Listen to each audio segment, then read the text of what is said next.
यूक्रेनी सदर जो अमेरिका से निकला तो वहाँ काफ़ी शर्मिंदगी का उसे सामना करना पड़ा।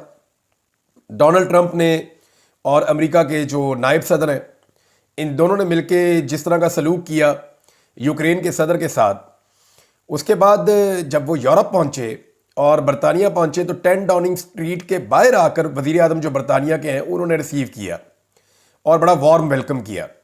इसके अलावा खबर आ रही है कि जनाब उनको रॉयल रिसेप्शन भी दी जा रही है, यानी जो शहजादा चार्ल्स हैं बरतानिया के, वो भी अब रिसेप्शन दे रहे हैं और वो भी मिलेंगे इनको, ज़ेलेंस्की को, जो यूक्रेन का सदर है। इसके अलावा मैक्रोन हो या जो जर्मनी की गवर्नमेंट है वो हो या जितने बड़े मुल्क हैं यूरोप के, वो सारे के सारे सपोर्ट कर रहे हैं यूक्रेन को।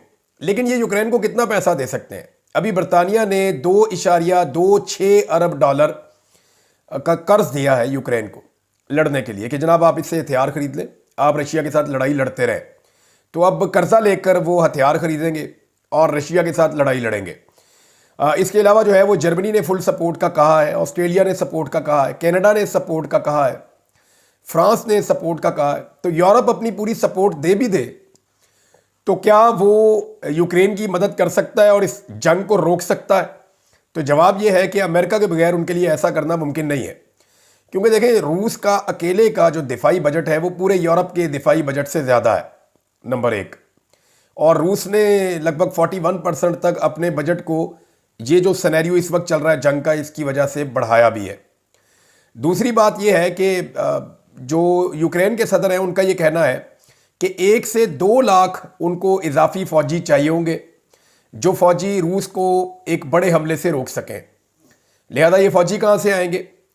इसमें जब आप अदादोशुमार देखते हैं जो यूरोप के पास हैं अमेरिका के बगैर, तो वो बमुश्किल 30,000 फौजियों का बंदोबस्त और इंतज़ाम कर सकते हैं कि वहाँ पे उन्हें तैनात किया जा सके।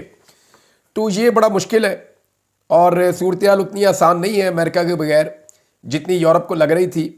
अब अमेरिका की कमी का एहसास भी होगा। दूसरी जानिब अमेरिका को भी थोड़ा दबाव का सामना करना पड़ेगा, क्योंकि अमेरिका का जो इत्तेहादी है वो यही मगरबी ममालिक हैं। ये वाले जो मुल्क है ना, यूरोपीय ममालिक या बरतानिया या ऑस्ट्रेलिया, यही तो दुनिया में अमेरिका के इत्तेहादी है और इनके बलबूते पे अमेरिका पूरी दुनिया के ऊपर रूल करता है। जिस चीज़ को चाहता है उसके ऊपर अपनी मर्जी का फैसला करवा लेता है। तो यहाँ अगर अमेरिका अपने आप को बाहर रखेगा तो अमेरिका के अपने ताल्लुकात भी कुछ हद तक मुतासर होंगे, क्योंकि यूक्रेन को लेकर जितनी बड़ी एक वॉर प्लानिंग की गई थी और जितने ज़्यादा यूक्रेन को लेकर जज्बाती हो गए थे यूरोपियंस, अब उनके लिए पीछे हटना और वापस जाना वो उस तरह से मुमकिन नहीं होगा। अमेरिका जंगबंदी कैसे करवाता है, रशिया को किन शराइत के ऊपर आमादा करता है, और यूक्रेन जो है वो उसको इस जंग में क्या खोना पड़ता है, ये वो बड़े सवालात हैं जिनका जवाब हमें आने वाले दिनों में मिलेगा। इन चीज़ों के ऊपर हम नज़र रखेंगे।